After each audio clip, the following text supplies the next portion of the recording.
जोड़ने वाली श्रद्धा, हर जीवन में प्रभु स्मरण की अलख जगाने वाली श्रद्धा।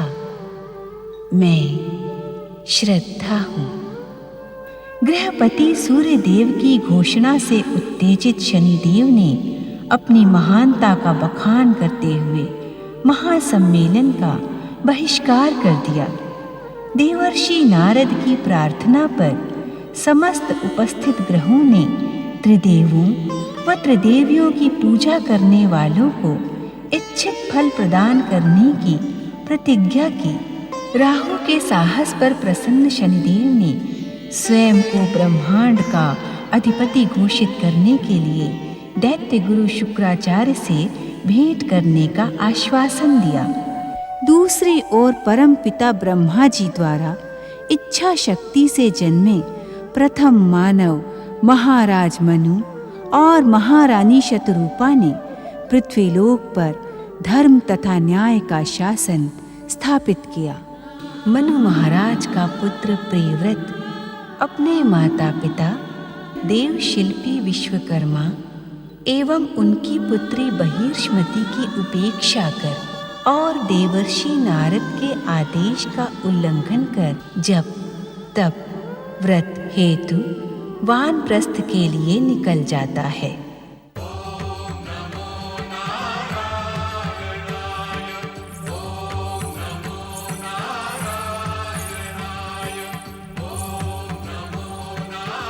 ओम नमो नारायणाय। ओम नमो नारायणाय। ओम नमो नारायणाय।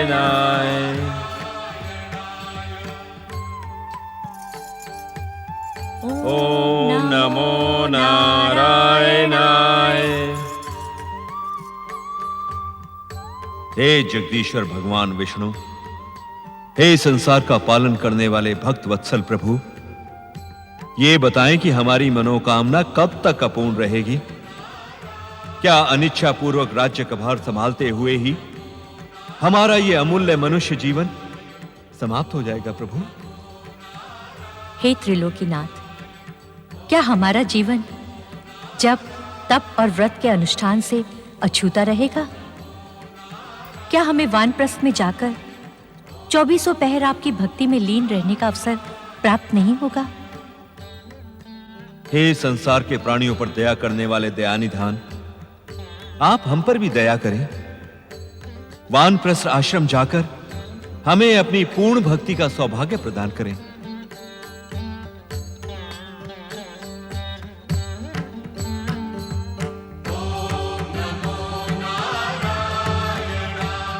जप तप व्रत।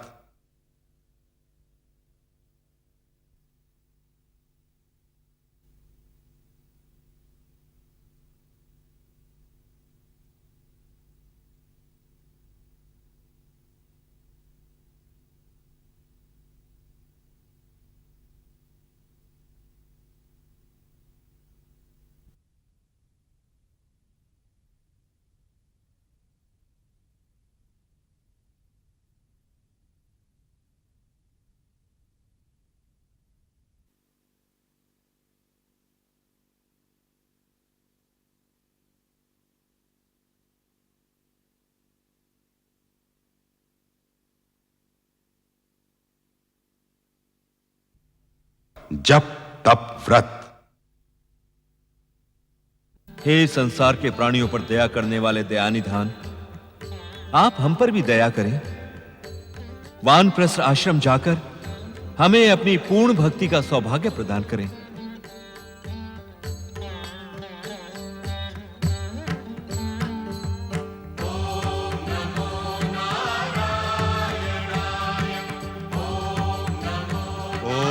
नमो नारायणाय।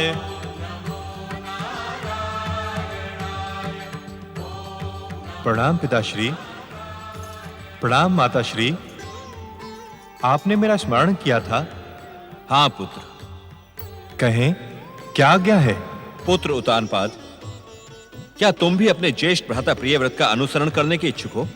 अपने अग्रजों के पद चिन्हों पर चलने की शिक्षा और संस्कार तो मुझे आपसे ही प्राप्त हुए हैं। और पिता की आज्ञा ना मानने का संस्कार तुम दोनों ने कहां से प्राप्त किया? ऐसा न कहें पिताश्री, हम दोनों भाई स्वप्न में भी आपकी आज्ञा न मानने का दुस्साहस नहीं कर सकते। यदि ये सत्य है तो तुम राजकाज में रुचि क्यों नहीं लेते? हमारे बार बार के अनुरोध पर भी तुम हमारा राज सिंहासन स्वीकार क्यों नहीं करते? पिताश्री, मैं आपके राज सिंहासन स्वीकार करने के विषय में सोच भी कैसे सकता हूं? क्यों? पिता के सिंहासन पर पुत्र का न्याय सम्मत अधिकार है, उसमें कैसी दुविधा? वो न्याय सम्मत अधिकार मेरे ज्येष्ठ भ्राता युवराज प्रियव्रत के लिए सुरक्षित है माताश्री। युवराज प्रियव्रत अब वन से लौटकर नहीं आएगा पुत्र उत्तानपाद। पुत्र, हमारे प्रति भी तुम्हारा कोई कर्तव्य है। क्या तुम अपने माता पिता को वानप्रस्थ आश्रम जाकर जप तप और व्रत करने का अधिकार कभी नहीं दोगे? पुत्र, क्या तुम्हारे रहते हमारा शेष जीवन इसी प्रकार दुविधाग्रस्त और मोह माया में उलझा रहेगा? क्या प्रियव्रत और उत्तानपाद जैसे पुत्रों के माता पिता का इस प्रकार उद्विग्न होना शोभनीय है? मुझे पूर्ण विश्वास है कि भैया प्रियव्रत एक दिन लौटकर अवश्य आएंगे। मुझे उनका स्वभाव भली भांति ज्ञात है। माता पिता के प्रति उनके मन में असीम भक्ति है। जिस दिन उन्हें इस बात का ज्ञान हो जाएगा कि उनके कारण आपका मन अशांत है, वे सब कुछ छोड़कर यहां चले आएंगे। भगवान विष्णु की कृपा से तुम्हारी बात सत्य हो पुत्र। तुम हमारी बात मानो या न मानो, परंतु आप मुझे विवाह की आज्ञा न दे माताश्री। मैंने संकल्प किया है, जब तक भैया प्रियव्रत विवाह नहीं करेंगे मैं भी नहीं करूंगा। मुझे क्षमा करें। पुत्र,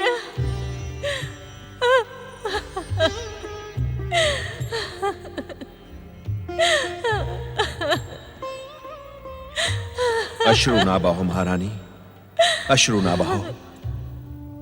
भले ही उत्तानपाद और युवराज प्रियव्रत हमारी उद्विग्नता का कारण हो, किंतु इनके भ्रात प्रेम को देखकर मुझे गर्व की अनुभूति हो रही है। मानवता का भविष्य अवश्य ही इनसे शिक्षा प्राप्त करेगा। ब्रह्म वाक्य पर विश्वास रखो महारानी, ब्रह्म वाक्य पर विश्वास रखो। नारायण नारायण। प्रणाम परमपिता, प्रणाम माता। अंतर्यामी परमपिता, मेरे यहां आने का कारण आपको अवश्य ज्ञात होगा। हाँ नारद, महादेवी लक्ष्मी ने तुमसे जिस चतुराई की अपेक्षा की थी वो प्रियव्रत की भावुकता के सम्मुख पराजित हो गई। अर्थात तुम तो असमय तपस्यारत प्रियव्रत को राजमहल में लौटाने का निश्चय कर वैकुंठ से निकले थे, किंतु इस समय तुम प्रियव्रत के गुरु बनकर हमारे सम्मुख खड़े हो। दुविधा और पश्चाताप में डूबे मनुपुत्र के लिए हमारे समीप आए हो। नारायण नारायण। परमपिता, पालनहार भगवान विष्णु और महादेवी लक्ष्मी का निर्देश पाकर मैंने प्रियव्रत को समझाने का हर संभव प्रयास किया, किंतु वो दुविधा और स्वाभिमान की मिथ्या भावना के दुष्चक्र में घिर गया है। युवराज प्रियव्रत के महान गुरुदेव नारद जी। नारायण नारायण। माता, आप मेरा इस प्रकार उपहास न करें। प्रियव्रत ने मुझे स्वयं ही अपना गुरु स्वीकार किया है। तो गुरु कहने पर रुष्ट क्यों हो रहे हो नारद? मैं तो केवल इतना ही कहने की इच्छुक हूँ कि ब्रह्मदेव से मार्गदर्शन पाकर भी तुम प्रियव्रत को समझाने में सफल नहीं होगे। नारायण नारायण। नारद, चकित होने की आवश्यकता नहीं है। प्रियव्रत का भविष्य सुनिश्चित है। उसे समय से पूर्व किए गए तप का त्याग कर एक राजा का कर्तव्य निभाना है। नारायण नारायण। परमपिता, जब प्रियव्रत किसी का परामर्श मानेगा ही नहीं तो आपका कथन सत्य कैसे होगा? ब्रह्म वाक्य को सत्य करने के लिए तुम प्रियव्रत की भावी जीवन संगनी देवशिल्पी विश्वकर्मा की सुपुत्री बहिष्मति की सहायता प्राप्त कर सकते हो। नारायण नारायण। नारद, तुम्हारी प्रसन्नता बता रही है कि प्रियव्रत को लौटाने के लिए तुम्हारी चतुराई को इतना सूत्र पर्याप्त है। इस सूत्र के साथ सदा की भांति मुझे आप त्रिदेवियों एवं त्रिदेवों की कृपा की भी आवश्यकता होगी। नारायण नारायण। स्वामी, अपने पृथ्वी संरचना कार्य की पूर्णता के लिए आपको स्वयं जाकर प्रियव्रत को प्रेरित करना होगा। निश्चिंत रहो देवी सरस्वती, उचित अवसर पर हम ये कार्य अवश्य करेंगे, जिससे देवशिल्पी विश्वकर्मा की उद्विग्नता का शमन हो। नारायण नारायण। जप तप व्रत।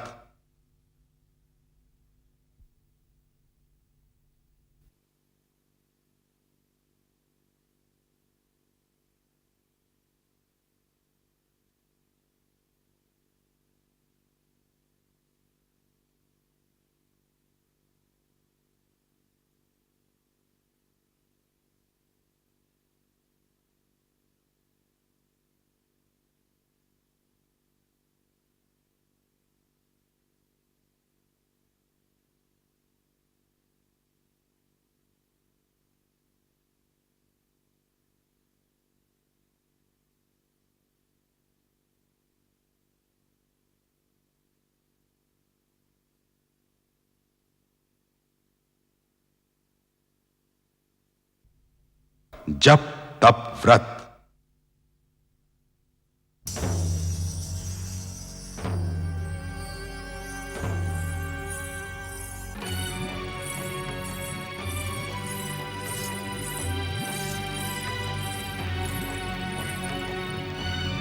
तुम पुनः निराश होकर लौट आई ना देवी?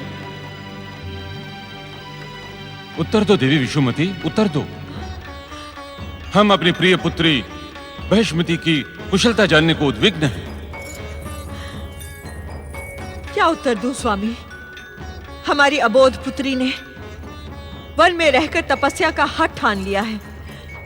अर्थात? बहिष्मति का कहना है, जब तक मनुपुत्र युवराज प्रियव्रत उसे पति के रूप में प्राप्त नहीं हो जाते, तब तक वो वन में रहकर निरंतर तपस्या करेगी। तपस्या की महान शक्ति से तुम अपरिचित नहीं हो देवी विषुमती। ऐसा प्रतीत होता है कि हमारी पुत्री परमपिता ब्रह्मा जी के वचन को पूर्ण करके ही लौटेंगी। नारायण नारायण। सत्य वचन देव शिल्पी विश्वकर्मा देव, सत्य वचन। प्रणाम देवर्षि नारद। आप यहां और इस समय? विश्वकर्मा देव, मेरा यहां प्रकट होना आवश्यक था। इस समय संपूर्ण संसार की दृष्टि आपकी पुत्री बहिष्मति और मनु महाराज के पुत्र युवराज प्रियव्रत के भविष्य पर लगी है। हम स्वयं इन दोनों के भविष्य को लेकर उद्विग्न हैं देवर्षि। नारायण नारायण। देव शिल्पी विश्वकर्मा देव, यदि आपकी पुत्री ने पूर्ण समर्पण के साथ तपस्या का प्रारंभ कर दिया है, तो उसकी मनोकामना पूर्ण होकर ही रहेगी। आपकी बात सत्य हो देवर्षि। देवऋषि नारद की उपस्थिति सदा मंगल का प्रतीक मानी जाती है। ऐसा प्रतीत होता है कि जगदीश्वर भगवान विष्णु की कृपा से अब हमारा संकट समाप्त होने वाला है। नारायण नारायण। विश्वकर्मा देव, मेरी उपस्थिति से अधिक प्रभावी परम पिता ब्रह्मा जी का वचन है। बहिष्मति और प्रियव्रत का विवाह अटल है। मेरी पुत्री तप सहित ब्रह्मा जी की ही आराधना कर रही है देवर्षि।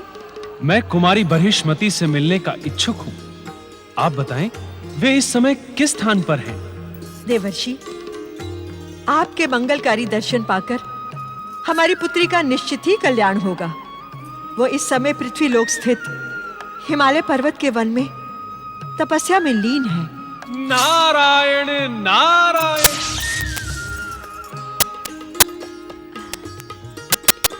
ओम ब्रह्मदेवाय नमः।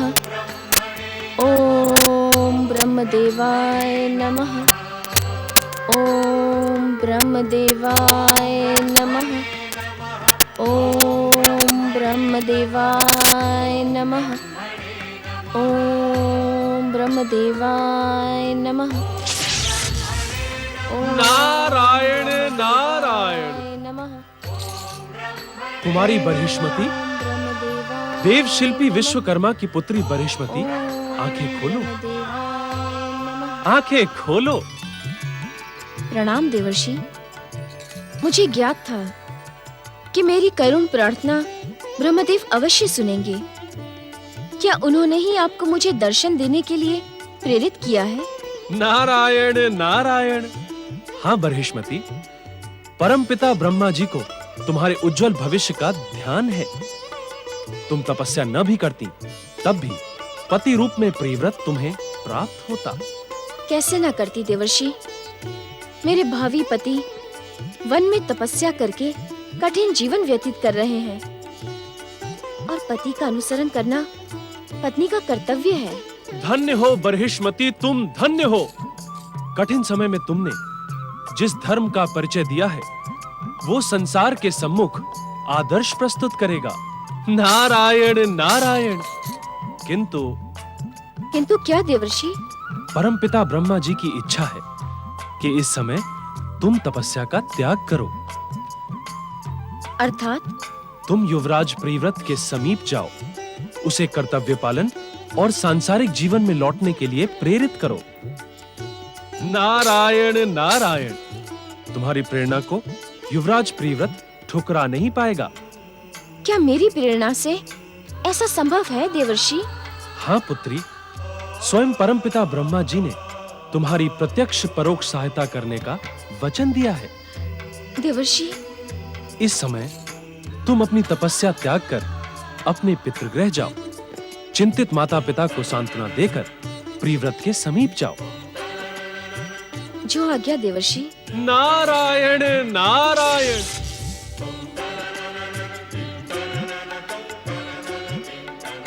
देवर्षि नारद के परामर्शानुसार बहिर्ष्मति तप का त्याग कर अपने घर लौटने को उद्यत होती है। वो अपने मन में निश्चय कर लेती है कि चिंतित माता पिता को सांत्वना देकर प्रियव्रत को भी पुनः राज कार्य संभालने के लिए प्रेरित करेगी। शनिदेव और दैत्य गुरु शुक्राचार्य की भेंट के पश्चात भी दैत्य जाति को अचेत देख दैत्य सेनापति राहु अपनी कुटिल बुद्धि के साथ एक दिन शनिदेव को उत्तेजित करने शनिलोक पहुंचा। कहे शनिदेव, उस दिन दैत्य गुरु शुक्राचार्य के आश्रम में आपने अपनी शक्ति, दृष्टि, कुदृष्टि, राग, द्वेष, छल, प्रपंच, पाप, पुण्य की बढ़ चढ़कर व्याख्या की, किंतु उसका लाभ क्या हुआ शनिदेव?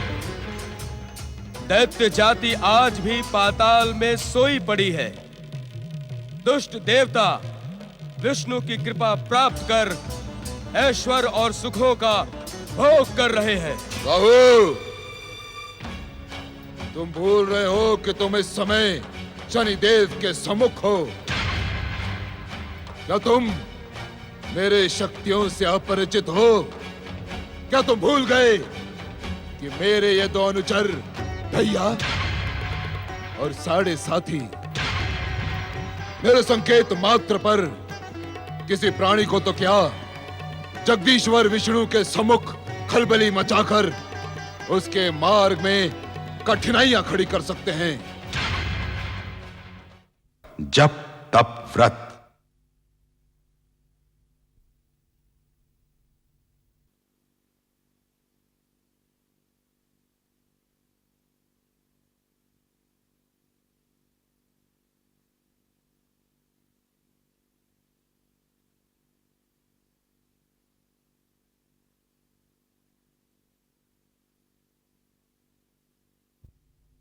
जप तप व्रत।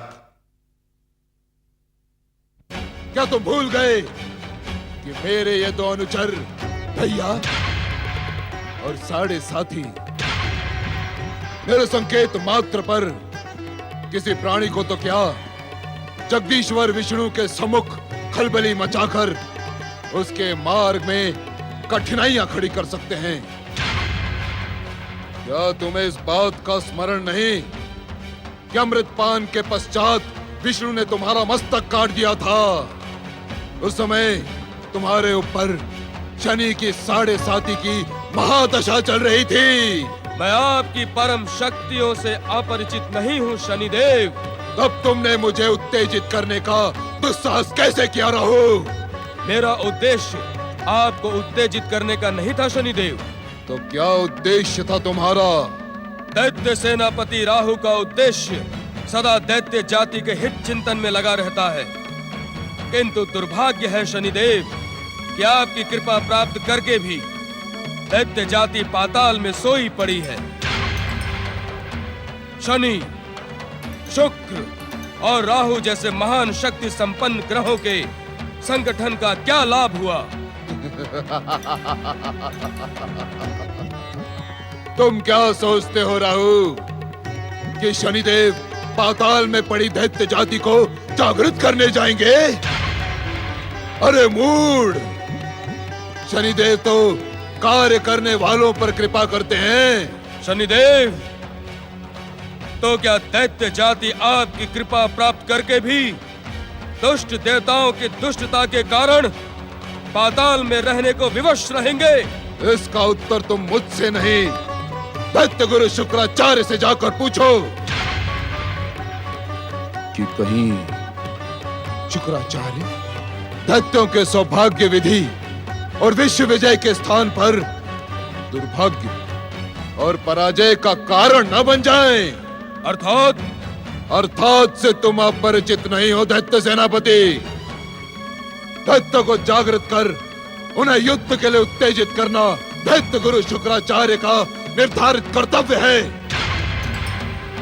उचित तो यह था कि तुम शनि लोक में आने के स्थान पर दैत्य गुरु शुक्राचार्य को उनके कर्तव्य का स्मरण करवाते। आप निश्चिंत रहे शनिदेव, मैं दैत्य गुरु शुक्राचार्य को प्रेरित कर शीघ्र ही दैत्य जाति को जागृत करवाऊंगा, किंतु आपकी कृपा। मेरी कृपा के लिए तुम निश्चिंत रहो राहु। जिस समय दैत्य अपने शत्रुओं के विरुद्ध युद्ध उत्तेजित हो जाएंगे, उस समय मैं शनि लोक से अपनी कुदृष्टि का प्रयोग करके दैत्य शत्रु का सर्वनाश कर दूंगा।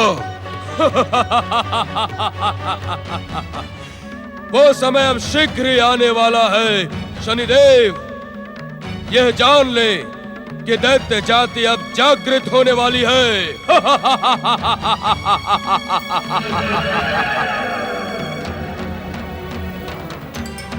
भैया। जी महाराज। साढ़े साथी। जी महाराज। यदि दैत्य गुरु शुक्राचार्य सोई पड़ी दैत्य जाति को जागृत करने में सफल होते हैं, तो तुम दोनों दैत्य शत्रु देवताओं के विरुद्ध अपनी कुदृष्टि का प्रयोग करो। जो आज्ञा महाराज। जाओ और ऐसे कार्य करते रहो कि शनिदेव का नाम सुनते ही सारा ब्रह्मांड थर थर थर थर्राता रहे। मैं शनिदेव हूँ, शनिदेव।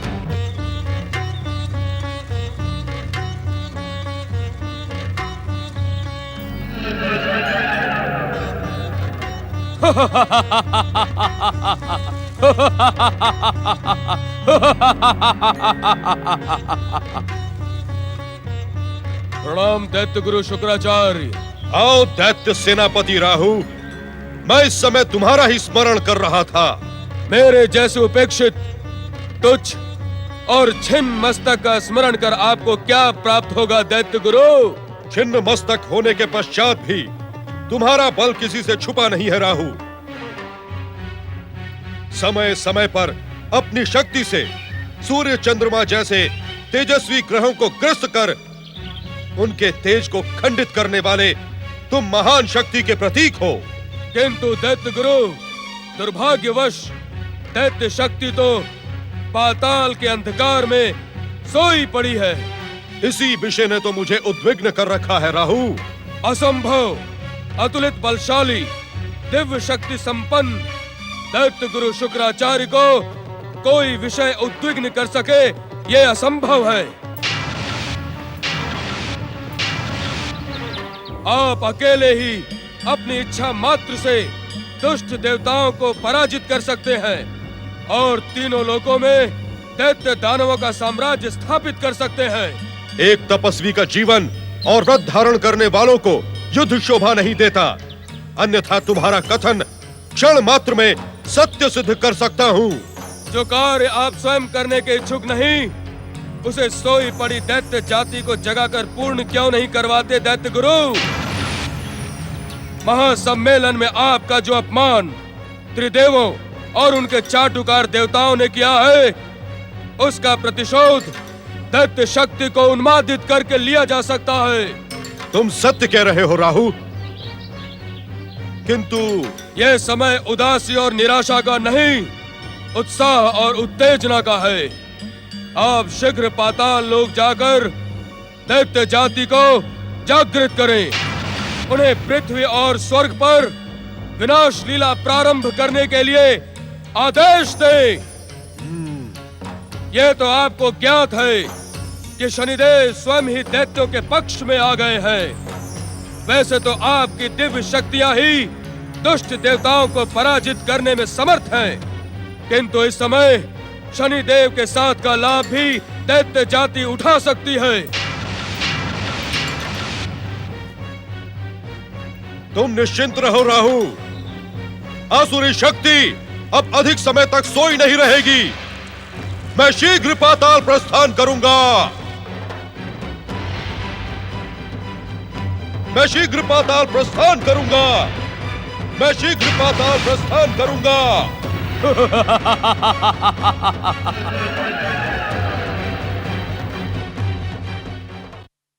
जप तप व्रत।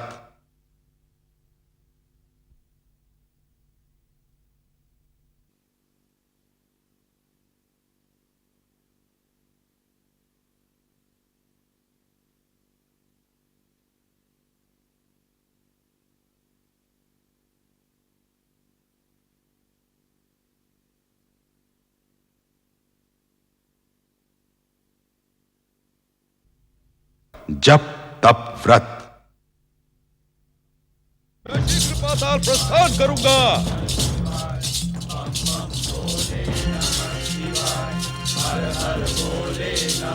मैं शीघ्र पाताल प्रस्थान करूंगा। शुक्राचार्य,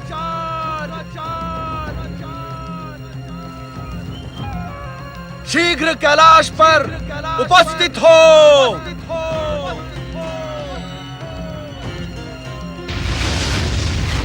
हर हर महादेव, हर हर महादेव। मेरे लिए क्या आज्ञा है कैलाशपति? शुक्राचार्य, वैकुंठ लोक के महासम्मेलन से बहिष्कृत होने के पश्चात तुम सूर्यपुत्र शनिदेव तथा छिन्न मस्तक दैत्य सेनापति राहु से परामर्श प्राप्त कर त्रिदेवों के विरुद्ध षड्यंत्र में सम्मिलित हो रहे हो। क्या यह उचित है? वैकुंठ के महासम्मेलन में आपके सम्मुख जिस प्रकार मुझे अपमानित करके बहिष्कृत किया गया, क्या मैं वो भूल सकता हूं? जगत पालक श्री विष्णु ने जिस प्रकार मेरा स्वाभिमान छिन्न भिन्न कर दिया, शिव शंकर उसका प्रतिशोध लिए बिना मेरा चित्त शांत नहीं हो सकता। अपनी सीमाओं में रहो शुक्राचार्य। अपने दुस्साहस को अनदेखा कर तुम जगत पालक श्री विष्णु से प्रतिशोध का दंभ भर रहे हो। तुम्हारा अहंकार स्वयं तुम्हारे विनाश का कारण न बन जाए। नागेंद्र, अपने स्वाभिमान की रक्षा करना क्या अपराध है? स्वाभिमान रक्षा को जगत पालक श्री विष्णु के विरुद्ध प्रतिशोध से जोड़ना निश्चित अपराध है शुक्राचार्य। दैत्यों के नवनिर्वाचित गुरु शुक्राचार्य को प्रतिशोध का अर्थ भी ज्ञात है अथवा नहीं? भली भांति ज्ञात है महादेवी। अपने शत्रु के विरुद्ध अंतिम परिणाम तक संघर्ष ही प्रतिशोध है। नहीं शुक्राचार्य, नहीं। प्रतिशोध किसी शत्रु के विरुद्ध नहीं, अपितु स्वयं अपने विरुद्ध होने वाले संघर्ष का दूसरा नाम है। ये आप क्या कह रहे हैं भगवान कैलाशपति? सत्य कह रहा हूं शुक्राचार्य, और आप भी इस सत्य को भली भांति ज्ञात कर लें कि प्रतिशोध वो ज्वाला है जिसमें व्यक्ति स्वयं ही भस्म हो जाता है। तो मैं क्या करूं विश्वनाथ? अपनी वृत्तियों पर नियंत्रण करने का संकल्प करें आप। संकल्प? हां शुक्राचार्य, संकल्प। क्योंकि प्रतिशोध प्रतिक्रियात्मक होता है और संकल्प क्रियात्मक। प्रतिशोध में बदले की भावना है और संकल्प में कर्तव्य का बोध। प्रतिक्रियात्मक होने के कारण प्रतिशोध का लक्ष्य किसी व्यक्ति अथवा समुदाय तक ही सीमित होता है, जबकि क्रियात्मक होने के कारण संकल्प का लक्ष्य उदांत और जन कल्याण के निमित्त है। अपने स्वाभिमान की रक्षा का संकल्प भी तो किया जा सकता है भगवान कैलाशपति। सुप्त दैत्य जाति को जागृत करने का संकल्प शुक्राचार्य के लिए न्याय सम्मत है। संकल्प के महान अर्थ को अपनी पापी वृत्तियों के प्रोत्साहन से तोड़ मरोड़ के प्रस्तुत न करें आप।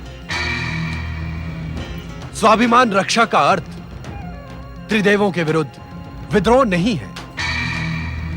शनि तथा राहु के दुष्चक्रों में उलझकर आप अधर्म के मार्ग पर चल पड़े हैं। अपने परम ज्ञानी पिता महर्षि भृगु की आज्ञा की अवहेलना कर आप स्वयं एवं असुरों के विनाश का कारण बन जाएंगे। आपको सावधान करना आपके आराध्य के नाते हमारा कर्तव्य है। यह सुनकर मैं कृतज्ञ हुआ कैलाशपति कि आप दैत्य जाति और दैत्य गुरु के भविष्य के प्रति चिंतित हैं। किंतु परम शक्ति संपन्न शनिदेव दैत्य जाति के सच्चे हितैषी हैं। राहु स्वयं दैत्य सेनापति हैं। उन मित्रों पर विश्वास न करने का कारण मुझे तो दिखाई नहीं पड़ता। जिन्हें आप हितैषी एवं परम मित्र बता रहे हैं, उनकी गुप्त योजनाएं और षड्यंत्र हमसे अज्ञात नहीं है शुक्राचार्य। आपने स्वयं उन्हें पाताल लोक जाकर सोई असुर जाति को जगाने का आश्वासन दे दिया है। हां, यह सत्य है भगवान कैलाशपति। सावधान शुक्राचार्य, यदि तुमने शनि और राहु की मंत्रणा पर पाताल लोक जाकर सोई हुई असुर जाति को विद्रोही बनाने का दुस्साहस किया, तो उसका परिणाम न ही तुम्हारे हित में होगा और न ही असुर जाति के कल्याण में। मैं आपके परामर्श को सदैव ध्यान में रखूंगा देवाधिदेव।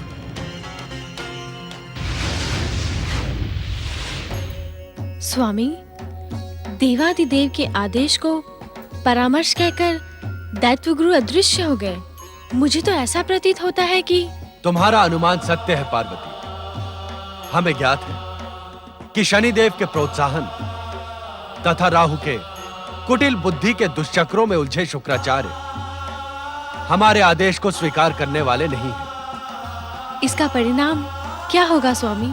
असत्य की पराजय और सत्य की विजय तो सृष्टि के प्रथम दिन से नियंता की नियति है। शुक्राचार्य असत्य के पथ पर चल पड़े हैं, जिसका परिणाम शीघ्र तुम्हारे सामने होगा। जप तप व्रत।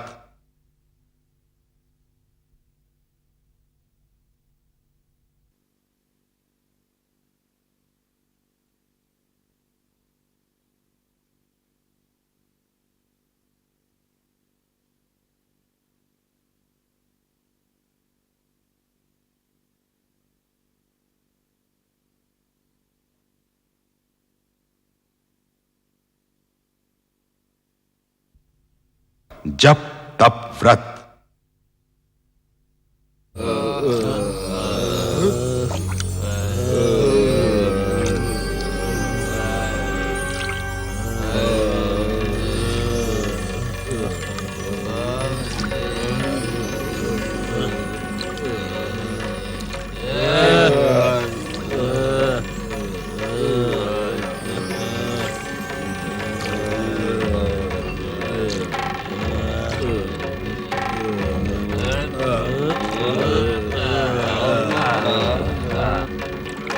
हे संसार के सर्वश्रेष्ठ वीर प्राणियों,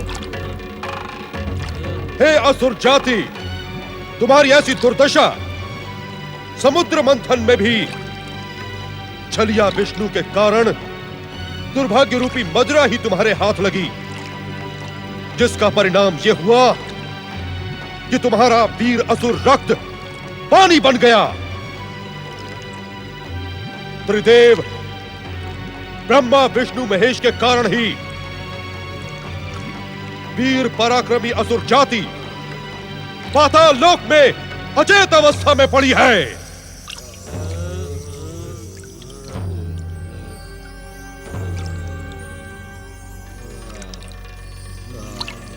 जागो असुर योद्धाओं, जागो असुर योद्धाओं, जागो।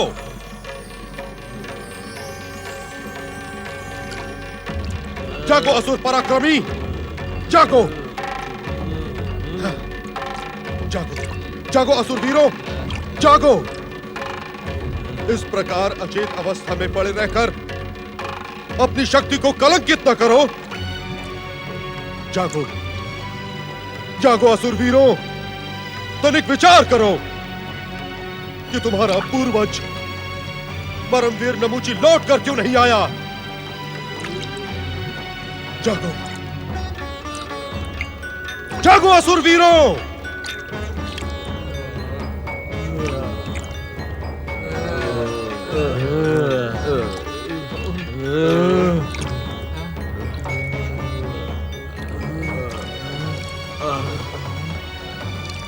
ज्ञात है क्यों? क्योंकि महान असुर राज नमूची ने पृथ्वी पर अपनी शक्ति का विस्फोट कर असुर जाति की विजय की ध्वजा लहरा दी, परंतु असुर शत्रु छलिया विष्णु ने महान पूर्वज नमूची का संहार कर दिया। और तुम नमूची की हत्या का प्रतिशोध न लेकर पाताल लोक के अंधकार में छुपे पड़े हो। नहीं दैत्य गुरु, नहीं। असुर शक्ति अब जाग उठी है, आप आदेश दें, हमें क्या करना है? जागना ही पर्याप्त नहीं है असुरों, तुम अपनी भयानक और विस्फोटक शक्ति को केंद्रित करो और अपने भीतर प्रतिशोध की ज्वालाएं जगाओ। संसार में प्रलय मचाने योग्य बल संगठित कर सको, जिससे छलिया विष्णु के छल, जप, तप और व्रत की महिमा को नष्ट कर सको, साधना और प्रार्थना का नाश कर सको। ज्ञात हो असुर वीरों, ऐसा कब होगा? कब दैत्य गुरु?